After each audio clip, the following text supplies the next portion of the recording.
Greetings, beloveds.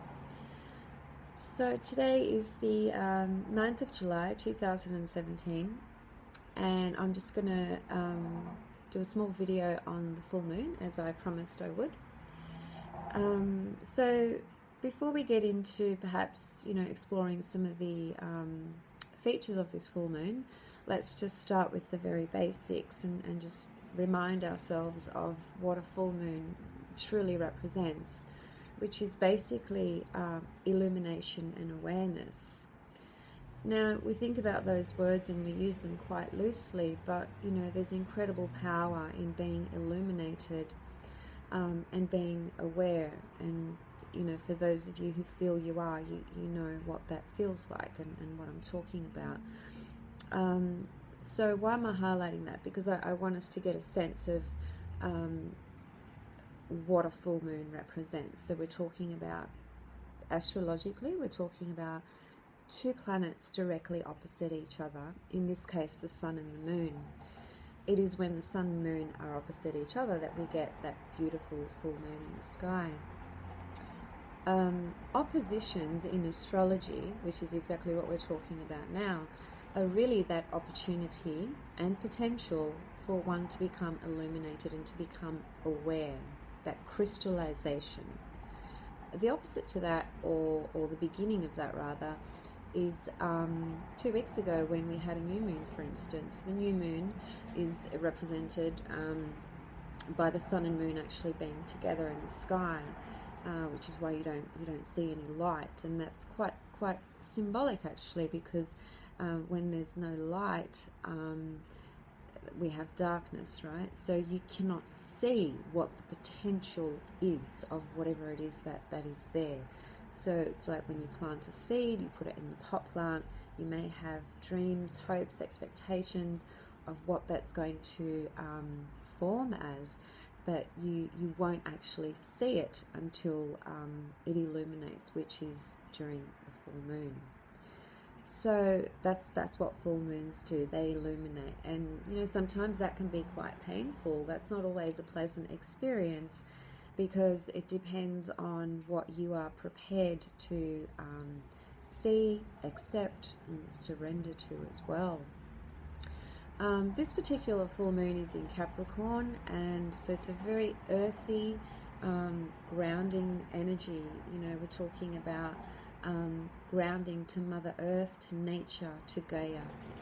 So Capricorn is an earth sign, as there is Virgo and Taurus. The earth signs are very much about being grounded and connected to this earth plane, but it's very much about being attached to things as well, so struggling to let go of things, particularly Taurus.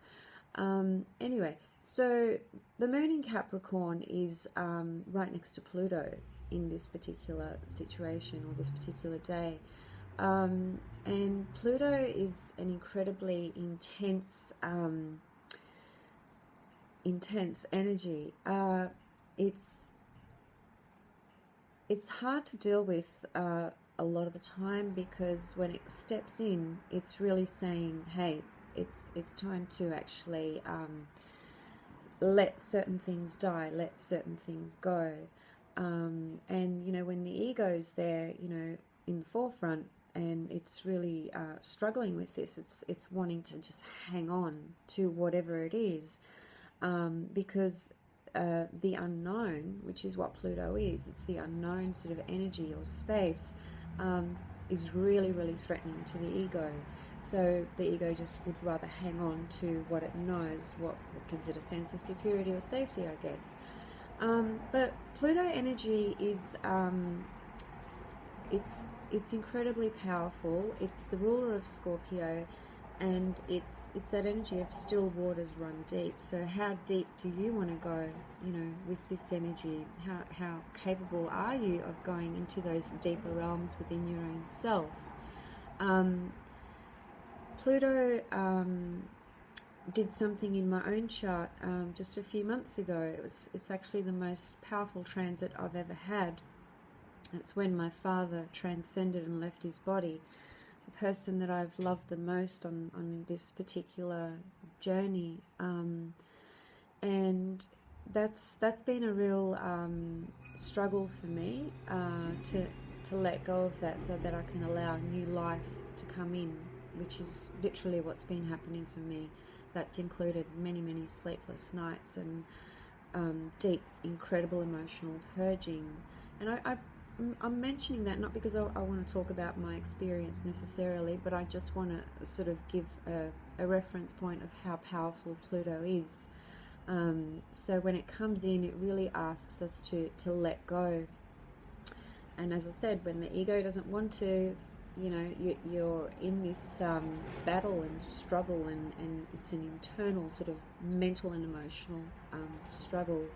So it really is up to you, you know, how much you are prepared to allow that to come in. On the other end, we've got the Sun in Cancer and Mars in Cancer.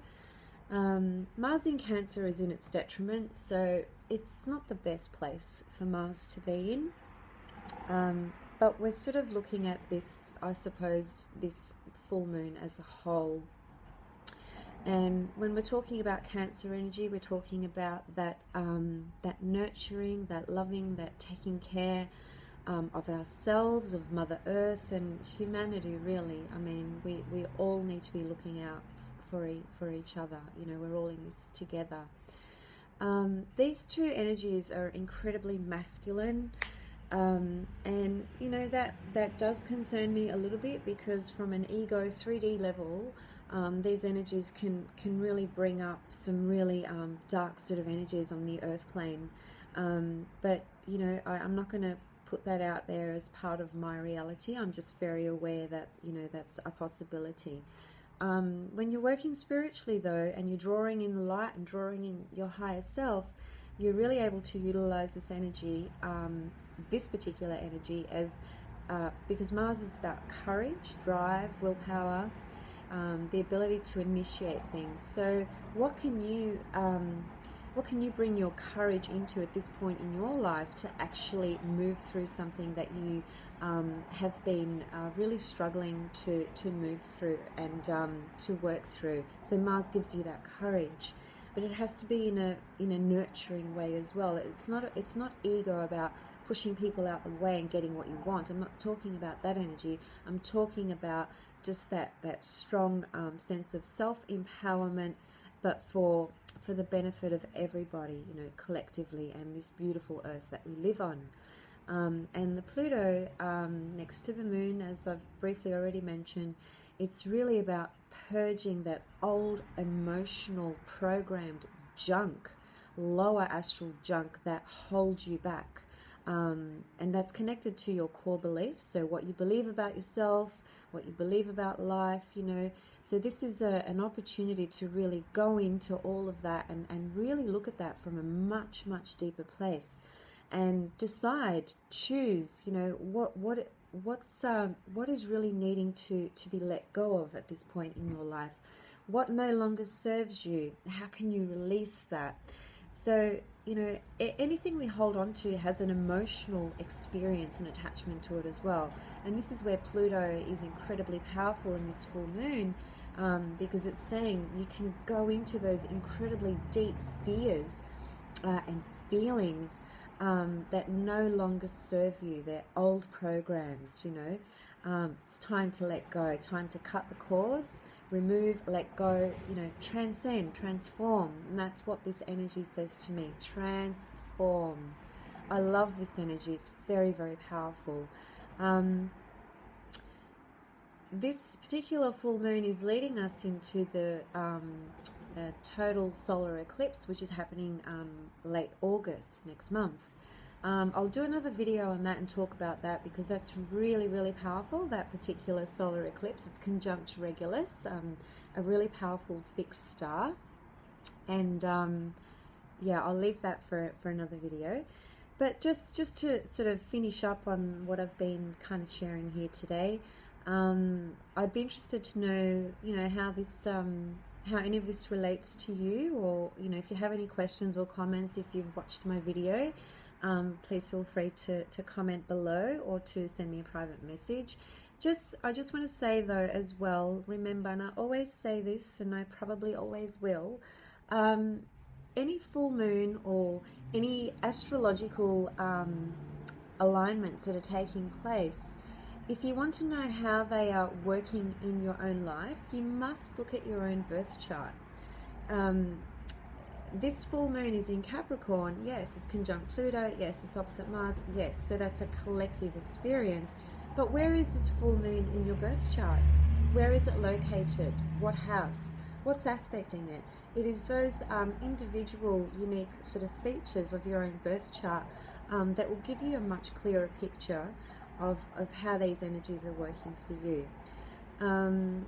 So yeah, I'll leave it there, and I hope you enjoyed some of the thoughts that I've had, and yeah, and look forward to the next video. Thanks for listening. Bye.